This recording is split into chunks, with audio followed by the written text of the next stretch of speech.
नमस्कार दोस्तों, मैं आवाज पांडे जीएस पुराण में आज आपका एक बार फिर से स्वागत करता हूं। तो हम घटना सार करंट अफेयर पढ़ रहे थे। ये लेक्चर सीरीज की तीसरा लेक्चर होगा। ठीक है, इस लेक्चर सीरीज का तीसरा लेक्चर होगा। पहला दो लेक्चर राष्ट्रीय और अंतर्राष्ट्रीय घटनाक्रम, ठीक है, नेशनल और इंटरनेशनल वाला वीडियो अपलोड हो चुका है। आप प्लेलिस्ट में जाइए, घटना सार के प्लेलिस्ट में चैनल के, और उसमें आपको दोनों वीडियो मिल जाएगा। उस वीडियो को पहले जरूर देख लीजिए, उसके बाद इस वीडियो को देखिए। आप इसको भी देख सकते हैं, आर्थिक वाला है। ये आज आर्थिक के सेक्शन को हम यहाँ पे क्या कहते हैं, इकोनॉमिक के सेक्शन को हम यहाँ पे डिस्कस करेंगे।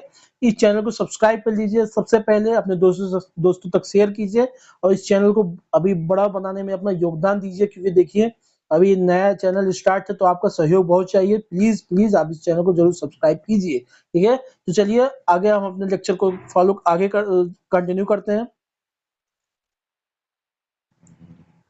केंद्रीय मंत्री डॉक्टर जितेंद्र सिंह हाल ही में किस कंपनी को मिनी रत्न स्थिति श्रेणी 1 से सम्मानित किया गया? सेंट्रल इलेक्ट्रॉनिक्स लिमिटेड को। ठीक है, इसको CEL को। रिजर्व बैंक द्वारा जून 2024 में जारी आंकड़ों के अनुसार मार्च 2024 तक भारत के विदेशी ऋण, जो फॉरेन क्या कहते हैं लोन है, कितना हो जाएगा? 663 बिलियन डॉलर। ठीक है, 663.8 बिलियन डॉलर हो जाएगा। मई 2024 में India international bullion exchange IIBX में ट्रेडिंग कम क्लियरिंग TCM सदस्य बनने वाला भारत का पहला बैंक कौन बना है? भारतीय स्टेट बैंक, यानी state bank of India SBI। IIBX Bharat का पहला बुलियन एक्सचेंज है, जिसे 2022 में गुजरात की गिफ्ट सिटी में लॉन्च किया गया। 2024 में विश्व बैंक द्वारा जारी रिपोर्ट में वर्ष 2025 में भारत की विकास दर कितने प्रतिशत रहने का अनुमान लगाया गया है?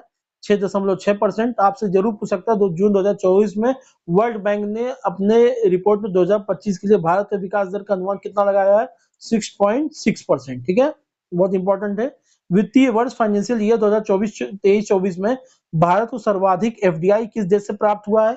FDI का सोर्स सबसे ज्यादा भारत का कहाँ है? सिंगापुर का। बहुत इंपॉर्टेंट क्वेश्चन है, याद कर लीजिए। वह नियो बैंकिंग स्टार्टअप जिसे हाल ही में RBI द्वारा मोबाइल वॉलेट लाइसेंस प्रदान किया गया, जुपिटर।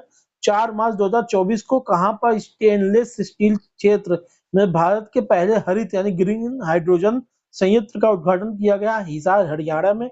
हाल ही में किस संस्थान ने best conduct of business regulator का पुरस्कार जीता? सेबी ने। मोदी 3.0 के तहत हाल ही में प्रधानमंत्री आवास योजना के तहत कितने आवास के निर्माण की घोषणा की गई है?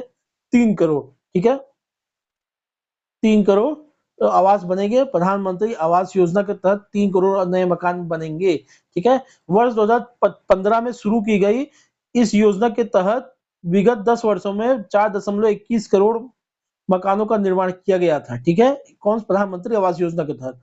जून 2024 में किस कंपनी ने भारत में सूचीबद्ध सुरक्षा शेयरों पर केंद्रित भारत का पहला इंडेक्स फंड प्रस्तुत किया है?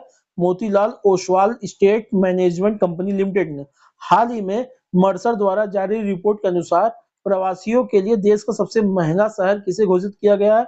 मुंबई को। जून 2024 में किस देश के न्यायालय ने गोल्डन राइस के व्यावसायिक उत्पादन पर रोक लगा दी है? फिलीपींस। जून 2024 में किस भारतीय बैंक का बाजार पूंजीकरण 8 लाख करोड़ के स्तर को पार कर गया? SBI। जून 2024 में मोबाइल सारथी 2.0 किसके द्वारा लॉन्च किया गया? सेबी द्वारा। इन्वेस्ट इंडिया द्वारा हाल ही में जारी एक अनुमान के अनुसार भारत का ई-कॉमर्स बाजार कब तक 325 बिलियन डॉलर पहुंच जाएगा? 2030 तक। 24 मई 2024 को किस बैंक ने भारत का पहला virtual credit card pixel launch किया? HDFC ने। 15 मई 2024 को भारतीय डिजिटल प्लेटफॉर्म कंपनी फोन पे ने किस देश में UPI सुविधा लॉन्च की? श्रीलंका ने।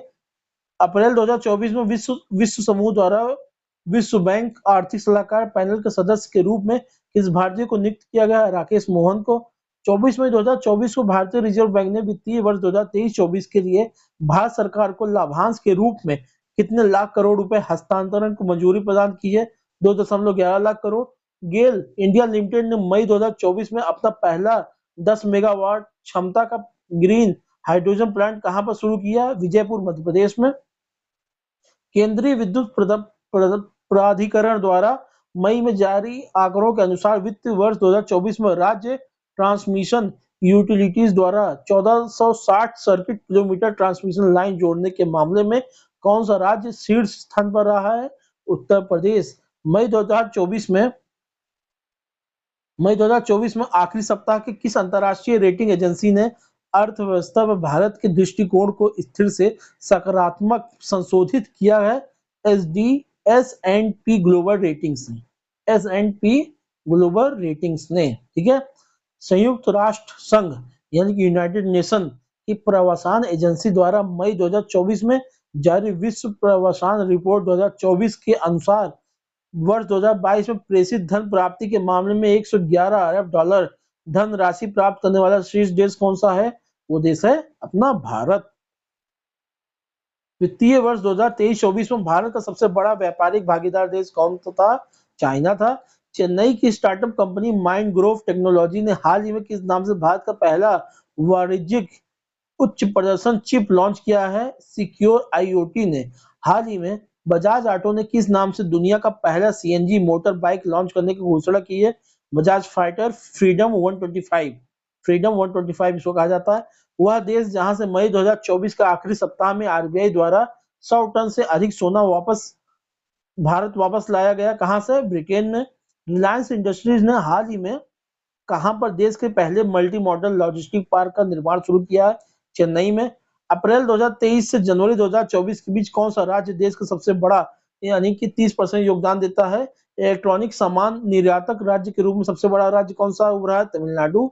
हाल ही में भारत का कौन सा बंदरगाह वित्तीय वर्ष 2023-24 में भारत का शीर्ष कार्गो हैंडलिंग बंदरगाह के रूप में उभरा है? पारादीप बंदरगाह कहाँ पे? उड़ीसा राज्य में है, उड़ीसा में है। जून 2024 में प्रस्तुत रिपोर्ट के अनुसार आरबीआई के बैलेंस शीट का आकार मार्च 2024 तक 11.08% बढ़कर कितने लाख करोड़ रुपए का हो गया है? 70.47 लाख करोड़। 70.47 लाख करोड़। अंतर्राष्ट्रीय श्रम संगठन यानी इंटरनेशनल लेबर यूनियन द्वारा 2024 ऑर्गेनाइजेशन द्वारा 2024 के लिए अद्यतन वैश्विक बेरोजगारी दर अनुमान कितना है? 4.9%। तो अनएम्प्लॉयमेंट रेट कितना है ग्लोबल? 4.9%। अप्रैल 2024 में वित्त मंत्रालय द्वारा किस क्षेत्र को अधिकृत आर्थिक संचालन का दर्जा प्रदान किया गया? रत्न एवं आभूषण क्षेत्र को। एईओ दर्जा मिलने के बाद आयात निर्यात प्रक्रिया सरल हो जाती है क्योंकि कार्गो रिलीज का समय कम हो जाता है। साथ ही बैंक गारंटी में 50% की कमी आ जाती है। भारत सरकार द्वारा विद्युत मंत्रालय का द्वारा 20 मार्च 2024 को किसे मिनी रत्न श्रेणी 1 कंपनी का दर्जा प्रदान किया गया? Grid controller of India limited, grid India को। अप्रैल 2024 में चाइना मोबाइल डेटा ट्रैफिक के मामले में पीछे छोड़ते हुए दुनिया का सबसे बड़ा उपभोक्ता कंपनी बना रिलायंस जियो। अप्रैल 2024 में भारत में निर्मित इलेक्ट्रिक वाहनों यानी ईवी का निर्यात करने वाली पहली बहुराष्ट्रीय कंपनी कौन सी बनी है? फ्रांसीसी कार निर्माता कंपनी सिट्रोन। जून 2024 में आईफोन बनाने वाली कंपनी एप्पल को पीछे छोड़कर सेमीकंडक्टर बनाने वाली अमेरिकी की कौन सी कंपनी दुनिया की दूसरी सबसे मूल्यवान कंपनी बन गई है? Nvidia Corp. एनवीडिया कॉर्प, ठीक है। एनवीडिया का मार्केट कैप 5 जून 2024 को 3.06 ट्रिलियन डॉलर से अधिक था। वही दुनिया का सबसे मूल्यवान कंपनी माइक्रोसॉफ्ट की बाजार वैल्यू 3.10 ट्रिलियन डॉलर है। लंदन स्थित सेंट्रल बैंक ने केंद्रीय बैंकिंग पुरस्कार 2024 के तहत इस बैंक को जोखिम प्रबंधन पुरस्कार के लिए मार्च 2024 में चुना है। आरबीआई को अप्रैल 2024 में किसे 16वें वित्त आयोग के पूर्वकालिक सदस्य के रूप में नियुक्त किया गया? मनोज पांडा को। अप्रैल 2024 में जारी हुरून ग्लोबल यूनिकॉर्न इंडेक्स 2024 के अनुसार यूनिकॉर्न निर्माण के मामले में भारत की विश्व में रैंक कौन सी है? तीसरी। मई 2024 में रिलायंस ने किस देश में किफायती 5G टेलीकॉम उद्यम लॉन्च किया है? घाना में। 7 जून 2024 को आरबीआई द्वारा प्रस्तुत त्रैमासिक मौद्रिक समीक्षा में लगातार 8वीं बार ब्याज दरों को कितने प्रतिशत पर अपरिवर्तित रखा गया? 6.5% पर। केंद्रीय मंत्री हरदीप सिंह पुरी ने मार्च 2024 में कहां पर वैकल्पिक ऑटो ईंधन यानी इथेनॉल 100 का लॉन्च किया? नई दिल्ली में। वह राज्य जिसके मांजुली मुखैटो और पांडुलिपि पेंटिंग को मार्च 2024 में जीआई टैग प्रदान किया? असम में। मांजुली मुखैटो और पांडुलिपि पेंटिंग कहाँ की जीआई टैग मिला? असम को। 24 फरवरी 2024 को भारत के प्रधानमंत्री नरेंद्र मोदी 1.35 लाख करोड़ से अधिक के निवेश वाली दुनिया की सबसे बड़ी किस योजना की शुरुआत की है? अनाज भंडारण योजना। 12 फरवरी 2024 को किन दो देशों ने अपने यहाँ यूपीआई पेमेंट सिस्टम लॉन्च किया है? श्रीलंका और मॉरिशस ने। मोदी ने पीएम सूर्य घर मुफ्त बिजली योजना को लॉन्च कब किया? 13 फरवरी 2024 को। फरवरी 2024 में नीति आयोग ने बंजर भूमि को खेती और वानिकीकरण के माध्यम से परिवर्तित करने के लक्ष्य वाली किस पहल को शुरू करने की घोषणा की है? ग्रो यानी कि ग्रो का मतलब greening and restoration of wasteland with agro forestry. ठीक है। वित्त मंत्री निर्मला सीतारमण द्वारा 1 फरवरी 2024 को प्रस्तुत इंटरिम बजट 2024-25 में रेलवे से जुड़े कितने तीन प्रमुख आर्थिक गलियारों के निर्माण की घोषणा की है? ऊर्जा खनिज और सीमेंट गलियारा, बंदरगाह कनेक्टिविटी गलियारा, उच्च यातायात घनत्व गलियारा। पिछले दिनों उड़ीसा राज्य सरकार ने किस उपज के लिए किस चीज की उपज के लिए 100% राज्य वित्त पोषित यानी एमएसपी योजना लाभा लघु वना जाति द्रव्य क्रय शुरू किया है? लघु वन उपज के लिए। अंतरिम बजट 2024-25 में भारत सरकार द्वारा घोषित पूंजीगत व्यय की राशि कितनी है? 11.11 लाख करोड़। 1 फरवरी 2024 को घोषित अंतरिम बजट 2024-25 में लखपति दीदी योजना का लक्ष्य 2 करोड़ से बढ़कर कितने करोड़ कर दिया गया है? 3 करोड़। जनवरी 2024 में कंपनी उत्पादन लिंक्ड प्रोत्साहन यानी प्रोडक्शन लिंक्ड क्या कहते हैं इंसेंटिव, इसको नाम पीएलआई स्कीम है, योजना के तहत पात्र बनाने वाली पहली भारतीय ई स्कूटर कंपनी बनी है ओला इलेक्ट्रिक। जनवरी 2024 में भारत सरकार ने किस आईएएस अधिकारी को जिनेवा में विश्व व्यापार संगठन में नए राजदूत के रूप में नियुक्त किया? सेंथिल पांडियन को। जनवरी 2024 में भारत सरकार ने भारत माला परियोजना चरण 1 को पूरा करने की समय सीमा किस वर्ष तक बढ़ा दी है? 2027-28 तक। कब होगा? 19 जनवरी 2024 में प्रधानमंत्री मोदी ने अमेरिका के से बाहर कहां पर अत्याधुनिक Boeing India engineering and technology centre के परिसर का उद्घाटन किया है? बेंगलोर। ठीक है।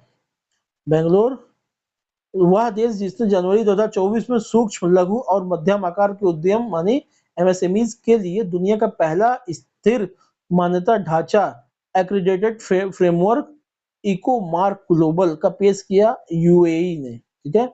18 से 21 जनवरी 2024 के बीच हैदराबाद में आयोजित एशिया के सबसे बड़े नागरिक उड्डयन क्षेत्र के आयोजन में विंग्स इंडिया 2024 एक्सपो की थीम क्या थी? अमृतकाल भारत को दुनिया से जोड़ना, भारत नागरिक उड्डयन 2047 की आइटरेट 2047 के लिए मंच तैयार करना। हाल ही में कौन सी भारतीय फर्म आईएसओ 27001 2022 प्रमाणन प्राप्त करने वाली पहली कंपनी बन गई है? हल्दिया पेट्रोकेमिकल्स। तो आर्थिक आज जो हमने आर्थिक वाला पढ़ा है, अब पुरस्कार वाला ये लेक्चर कल आएगा, नेक्स्ट वीडियो में हम पाएंगे। इस चैनल को सब्सक्राइब कीजिए, अपने दोस्तों तक शेयर कीजिए, इसको जरूर पूरा वीडियो देखिएगा, अंत तक देखिएगा। जब आप ये सुन रहे तो मतलब आपने अंत जरूर देखा है, और अपने दोस्तों तक शेयर कीजिए, इस चैनल को बड़ा बनाइए, फीडबैक दीजिए, क्या कमियां क्या दूर किया जा सकता है। तब तक आपको दिन शुभ मंगलमय हो। जय हिंद, जय भारत।